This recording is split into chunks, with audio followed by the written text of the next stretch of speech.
Beep, beep, toot, toot. Hey, good people. It's your Alabama church girl here, first giving honor to God, who is the head of my life. To all the leaders, saints, and friends, welcome, welcome, welcome on in.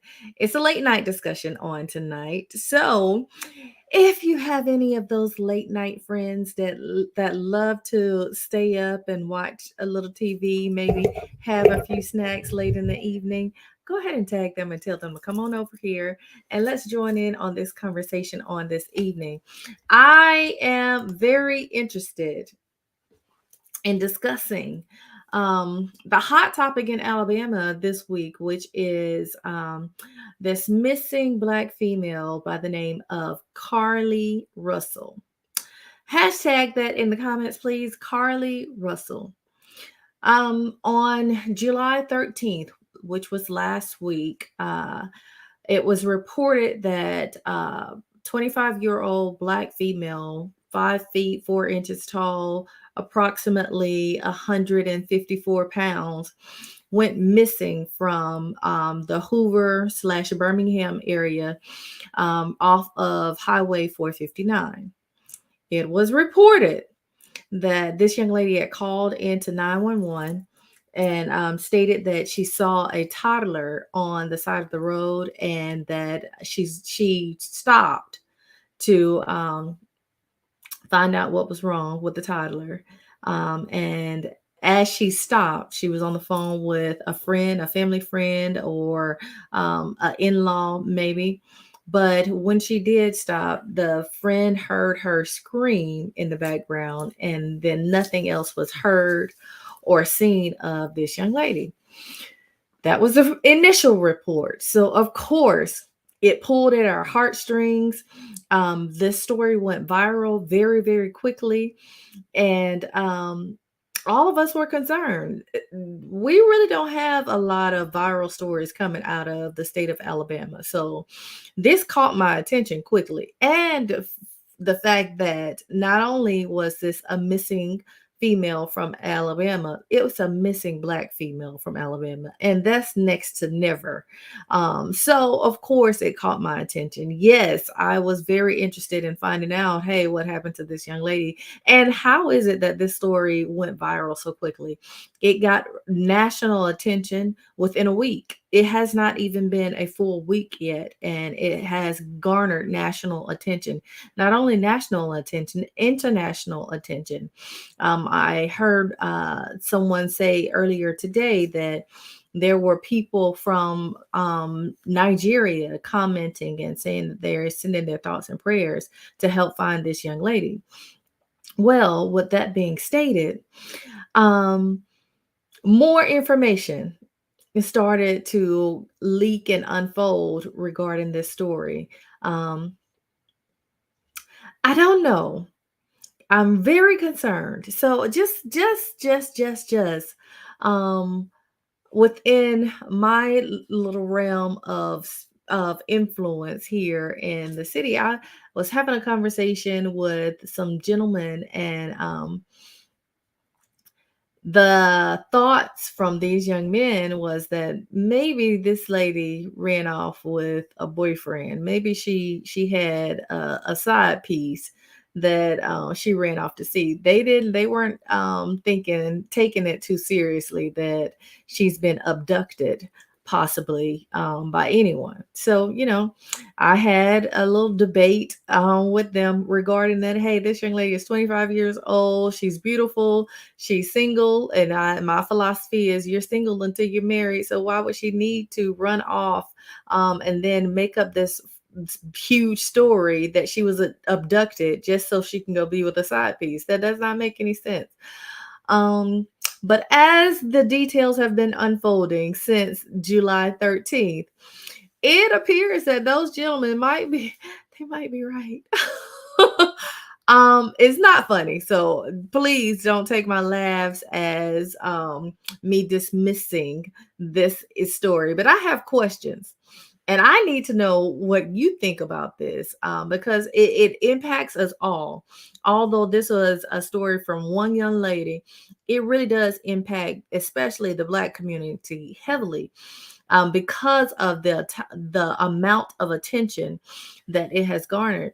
There's we all learned from our fables in elementary school about the boy that cried wolf, and how when you start crying the first one or two times, people are going to jump to help. But then you get along that third and fourth time crying wolf and nothing really is seriously wrong, you will lose those heartstrings very quickly, and honestly gain a backlash, a heavy and strong backlash. So I'm starting to see the tides turn into that heavy, strong backlash of this young lady, Carlee Russell. So I have questions. I have questions. It's been said that possibly the story gained legs so quickly because in the past, this particular area, Hoover, Alabama, Hoover, Homestead, Vestavia Hills, those areas are considered the more affluent areas of Birmingham, Alabama. Birmingham is the largest city in the state of Alabama. 459 is a heavy trafficked area, and it has been known to be an area where human trafficking has occurred. So you could take 459 and get to a lot of different places very quickly. 459 take you over to I-20. I-20 takes you straight into Atlanta. We know that Atlanta is one of the hubs for human trafficking in the South, in the United States of America. So this area, this is it caused great concern. But the fact that she mentioned that there was a toddler involved, I think is another part of the reason why the story gained legs so quickly. Because of course everybody is concerned about, well, I won't say that. Let me go back. We would like to believe that everybody has care and concern. It's late at night, y'all. Please excuse my tongue tied. But everybody has care and concern for children, especially a toddler. And that seems, so outlandish. Who would leave a toddler on this heavy trafficked highway 459? And then that area is not really lit very well anyway. So, who would do this? So, of course, people are concerned. But not only that, there's also speculation that the city of Hoover has not been very favorable in pursuing the cries of Black and brown people. So there has been some scrutiny around that police department and in that area. So I think that maybe this is my speculation, along with what the rumors that are already out. This is my speculation that maybe the city was going above and beyond to make sure that they pursue this case and prove to the public that yes, they are concerned about Black and brown people. So this is just my speculation. I cannot prove this. I don't have any facts. I don't have any statistics to prove this. These are just my speculations. Let me go ahead and put up my banner. Because all of this information is alleged. This is just my assumptions and speculations around this case concerning Carlee Russell. I enjoy being a critical thinker. So please don't think that my questions this evening are to dismiss the seriousness of this case. My questions this evening are to really delve into the impact that this case has on the community, the Black community specifically, at large. This young lady has had people searching for her. I think there was a $50,000 reward out on her behalf if anybody found her or had information that would lead to the discovery of where she was. We didn't know. My first thought was when I saw the first interview that the parents gave to the news media was, God, I hope this young lady is not unalived somewhere. So, all of us have been praying. There have been search and rescue teams out, people volunteering to go out and search for this young lady for days now.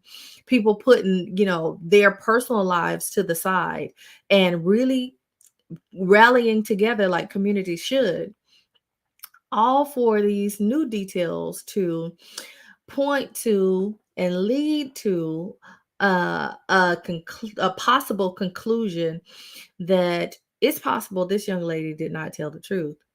It's possible that this young lady made all of this up.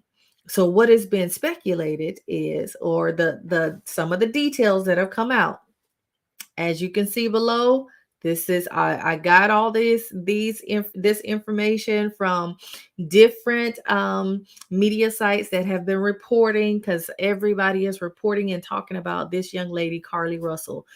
Her name is heavy on a lot of tongues on this week. So I can't even cite all the sources, but what I will say is that I have gained this information from what has been made public already, and these are my assumptions regarding this case. So, anywho, what has been put out is that there was a tip that she had been spotted at a Red Roof Inn. Now, I got concerned when I heard that tip because, for one, this young lady is very beautiful. As you can see, let me go ahead and pull her picture up for you. She's a very beautiful young lady. Um, she's also a nursing student, and she's also a member of the Alpha Kappa Alpha Sorority Incorporated. And there's just something about these bougie girls, these pretty bougie girls, that just don't sit right with the Red Roof Inn. Um, Beautiful, isn't she? Gorgeous. It also was stated that her car was found and her wig was beside the car.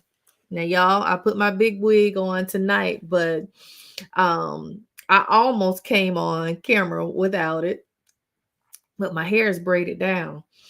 And it's something about us bougie girls that we're not going too far without our wig when we got these bust down prison braids in our hair. We're just not going to do it. Um, Now, if she had been in a fight, the wig being left behind makes sense. Her phone was left, her Apple Watch was left.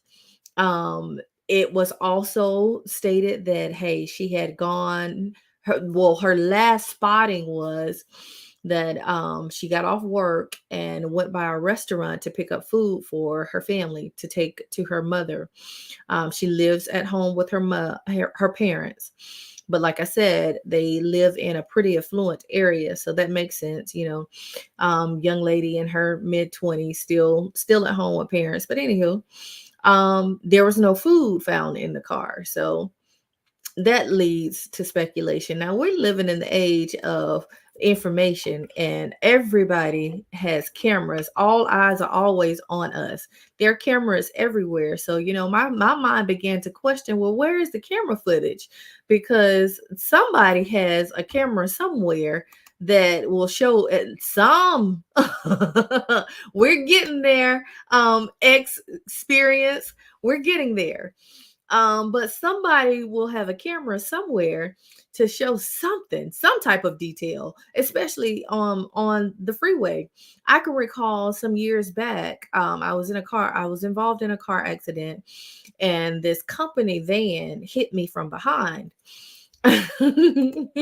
Yes, you're letting the cat out the bag. We're getting there. But this company van hit me from behind, and come to find out, the company didn't have insurance. So I had to file the claim against my insurance, and I also got a lawyer in the situation. This lawyer took me into this office and showed me that he could go and pull cameras from light poles in the area to show exactly when the company van hit me. This particular person that was driving wanted to say that I caused the accident, that he didn't cause the accident, although he hit me from behind. But what had happened was we were at a intersection, excuse me, getting off of an exit, and an ambulance came by. We did have the green light, but the ambulance came speeding through their red light, and of course I had to slam on brakes because I needed to let the ambulance pass. The person behind me was not paying attention and hit me. So he wanted to state that he did not hit me, that it was my I caused the accident.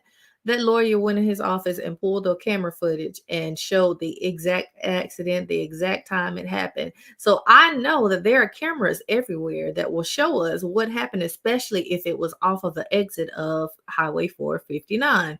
It's not very well lit, but cameras are going to show you something. So camera footage came out, and what was determined was there was no toddler on this exit. Now they did see her vehicle, and that there was a gray van, I believe, that was in the area that parked in front of her vehicle, but they did not see any toddler, and she did not seem or appear to be in much distress. She did walk away from the vehicle to the wood line, and there was no determination of where she went from the wood line, according to the cameras. Now, I'm also wondering, like, there's got to be more to it than this. Like, what was the great? Where did the gray van go? Because, of course, if there's somebody driving, you can pretty much track these people. We have so many smart devices now. Even your vehicle, just like an aircraft, when it goes down, has a little black box in it. Your vehicle does too. These smart cars have those little black boxes too, where you can track every single detail of what happened in that vehicle. So my critical mind was just like, what in the whole world is going on, for real, for real? But Carlee, what you got going on, girl?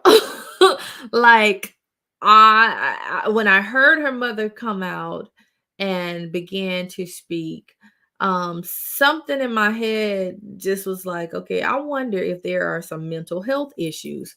We're over here with Alabama Church Girl, and of course, I do believe that mental health matters. Amen. Say it loud. Say it with. And with that being stated, I did not want to take it lightly that there's possibly, did this young lady have a mental break? Was there a period of hallucination? Experiences, no bolo or sketch of the suspect.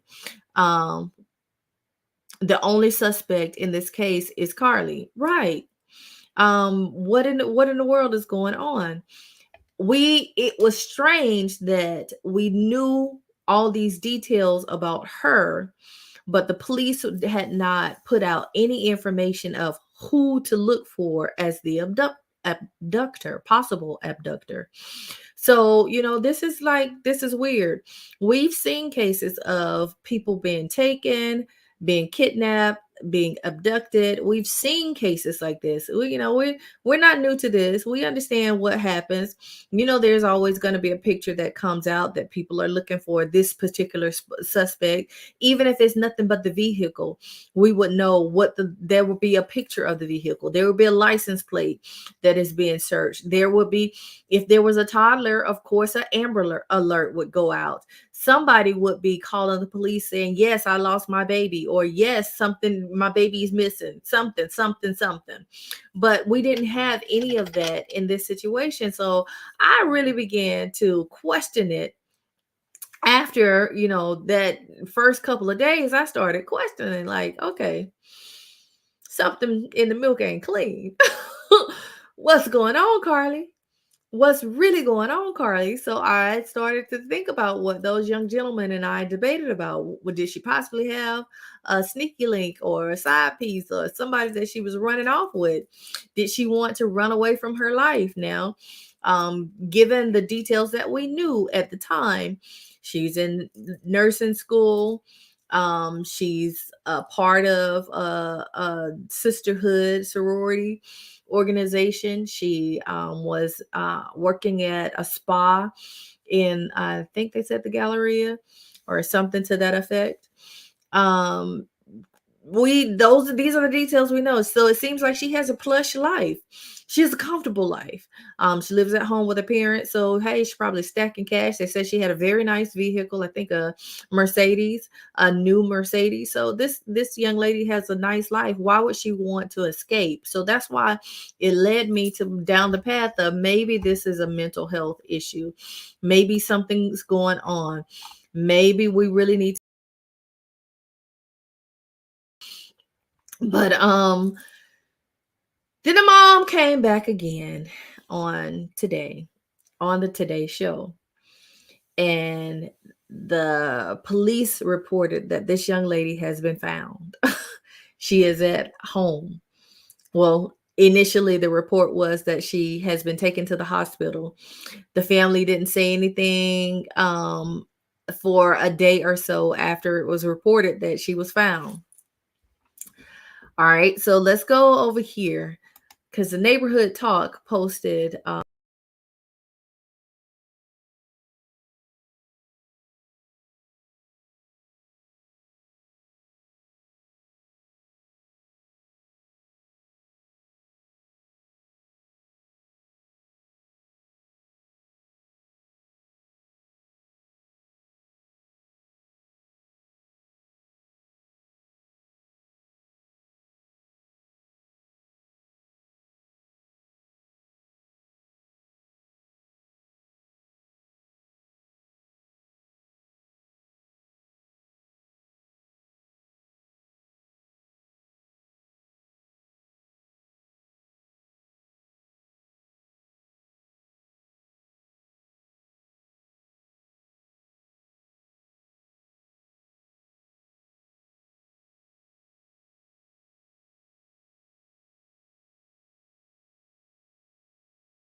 Carly girl, what you got going on over here, Carly? How did you just return home barefoot? So the people are saying that this young lady walked home, and this is a strange kind of abduction to me. Walked home barefoot, knocked on her parents' door, saying, "I'm back." Carly girl, what you got going on? Because this don't sound right. Um, everybody nowadays have ring cameras. If not ring cameras, security cameras all around the house, all around the neighborhood. That's how we keep each other protected, especially in the nicer neighborhoods or our ring cameras. Everybody's watching who's in the neighborhood, how they got there, and what are they doing there. We get on the group chats and discuss, hey, did you see such and such and such? This was strange. What's going on? We call each other and get on the telephone, as the old people call it, and say, "Hey, did you see such and such and such? Girl, I saw so and so and so." And Carly, it said that Carly walked up through the neighborhood, calm, cool, and collected. But once she got on the street where her parents lived, that Carly started running and spazzing out. I'll just leave it at no, I should not say that. I apologize. I do recall that someone that was offensive to someone. So I apologize for saying that. But Carly started acting erratically once she got on the street where her parents lived. Um,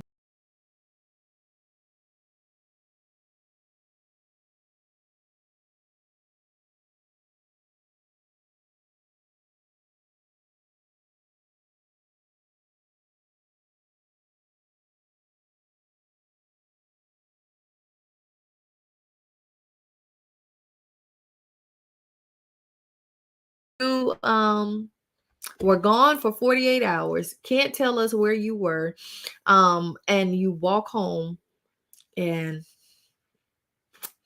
what was told is that someone with orange hair, and I think she said a Caucasian man with orange hair and a bald spot in the middle, took her and was very nice to her and polished her nails and gave her Cheez-Its to eat. Carlee girl, Carlee girl, what you got going on?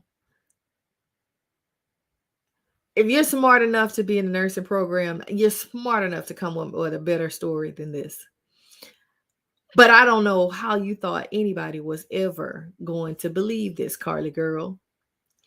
I don't know if you remember just a couple of years ago, we went through this, Carlee girl. It was in a different season, in a different state, but it's amounting to about the same.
Realize that something so small, what we consider now, the I gotta get a little spiritual with you. I gotta go a little religious on you, okay? The Bible says this tongue is like as a fire that no man can tame. And what you did was you sparked that match, that tongue, and you lit that fire. And now that flame has engulfed the whole United States attention with what you started, ma'am. But the problem here, Carlee girl, is that you could potentially be facing some legal battles ahead of you. And with all your beauty, with all of your brains, with all of this bright future ahead of you, you could really have just dimmed your whole future. Your name is out there. It's marked. A good name is rather to be chosen than fine rubies, Carlee girl. But now your name has been marked. It's notorious for as a LIAR. Carlee girl, you had people searching for you.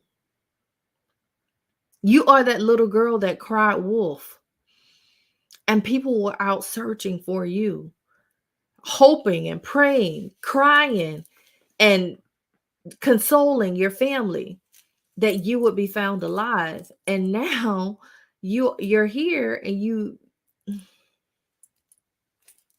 I pray that this is not a hoax. But the way my critical thinking is set up, that's the direction it looks like it's going. Now, why did I want to have this conversation with all the saints on this evening? Um Saints and friends, I want to ask, How does this impact us as a people? Because like I stated before, it's not often that young ladies that look like Carlee get the spotlight and attention on um the negative impacts of their life. And because she has taken that spotlight and possibly used it in a negative manner, how does that impact the next young lady who desperately needs that light shine on their life, their issues, their incidents? Question. We are out here rallying hard, not only in the social media streets, but also literally in the streets, in the paved streets, to protect Black women. We have so many young ladies that are throwing bowls left and right on the social media streets. You got all these men podcasters out here talking all this stuff and talking all this negative stuff, calling cap on everything that we say and do. But we have the women combating that, trying to prove that not all of us are liars, not all of us are bad women with negative agendas that are manipulators. We're not doing that. And then this situation happens. How does this change the landscape of the Protect Black Women movement? Carlee, girl, what you doing, girl? I also want to ask, y'all drop down in the comments and let me know. How is it that the church, because I'm sorry, I'm a church girl, and it is always my intention to challenge the negative mindset of the church. I want to see a revival of Black church because Black church is the only institution. It's the largest institution where Black people can gather together to deal with Black community issues in one place, where we're not excluded from different social groups. We're not excluded from different social clubs. Every one of us Black people are welcome, along with our non-Black people. But specifically, that's our place. That's our institution. So, with that being stated, I want to ask, what are the morals that the church needs to train and retrain? I really want to jump on the case of the church and say, listen, church, this is why we can't be focused on what's going on in people's bedrooms, because we got to figure out what's going on in people's minds, because it's something that has been wired, poorly wired, misfiring in a mind of a person that would go out and make and cause this type of wildfire with that little tongue that's like as a fire. Something's wrong. This is what we need to be trained on. How our actions are not just affecting us personally, but it affects your neighbor, it affects the neighbor down the street, it affects the one around the corner. We have to talk about this. These are conversations that must be had and must be held. These are community conversations. What's going on? What are we doing? We cannot be so focused on, whether or not brother so and so is likes another brother so and so. We cannot be so focused on, sister so and so dressing like she is brother so and so. We cannot be so focused on that, because those are feeble issues. What we really need to be taking care of are issues like this. How this impacts us. I love Dr. Karen Hunter and Dr. Greg Carr's conversation on Saturday mornings in class with Carr. And one of the questions that is ever resounding in class with Carr is, how does this free us? And Carlee girl, the impact that you have sets us back. It does. It binds us in a way to this untruth, possible untruth. It's not just you that is going to feel the impact, but the community at large is going to feel the impact of your story and how it affected the community at large. I have questions. And if anyone else has questions, please drop those questions down in the comments, please. And let's move forward trying to figure out what happened to Carlee girl.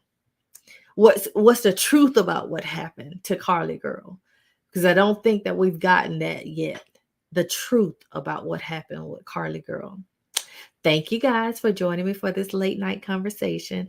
I've been out celebrating all day, so that's why we had to come in here late tonight. Because you know what? I got about 12 and a half minutes, and guess what? It's going to be my birthday, and I'm celebrating all week long. I just came in about an hour ago from dinner with my baby sister. So that's why we had to come for a late night conversation this evening. But I'll be back after I go and celebrate. So we're going to see Erykah Badu. I hope I see you. I'm going to be in Birmingham to see Erykah Badu. So I hope I don't see no toddlers on the road, because what the people on the Black Twitter are going in, and they done got, and Carlee done put this mess out here to where the people say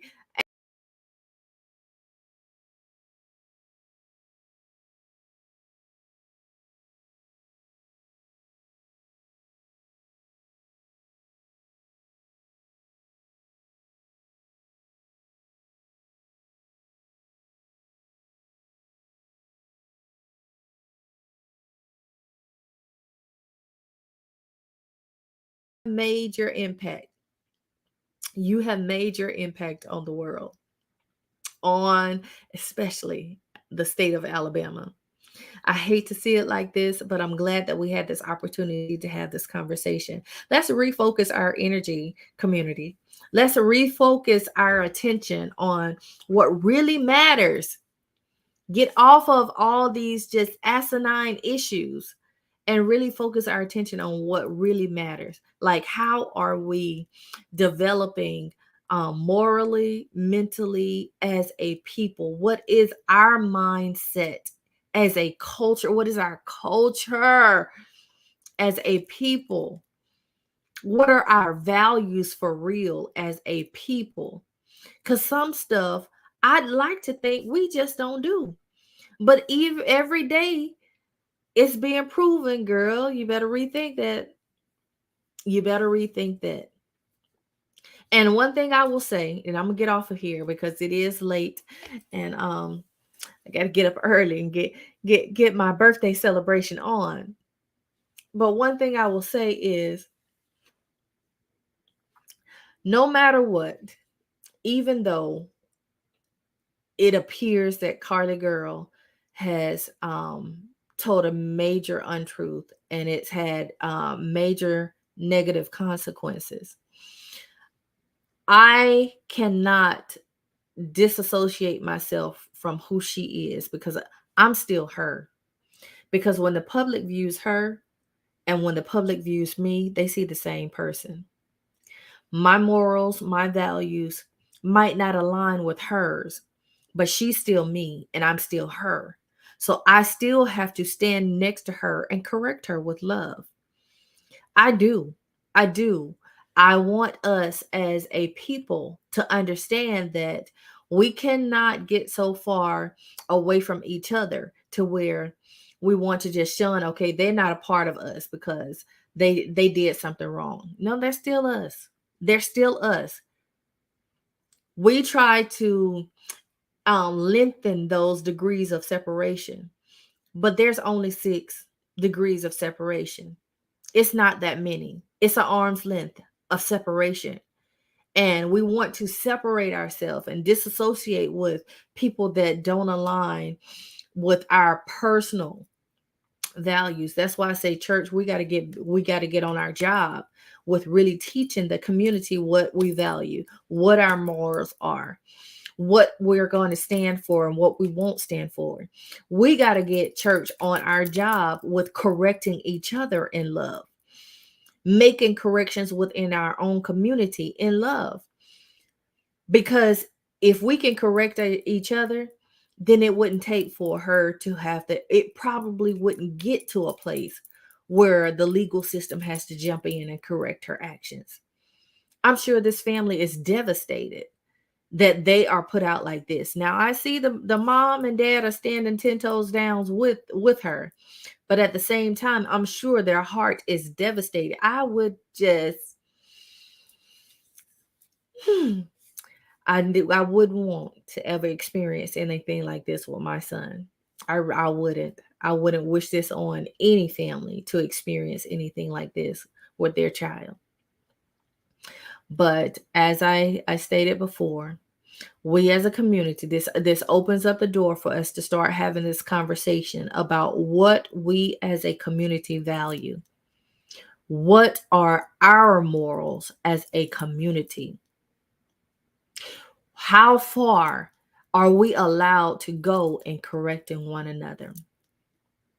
I appreciate you for staying with me, sticking and staying with me, coming over here to have this conversation with me on this late night on July 18th, 2023, 12 minutes before my birthday.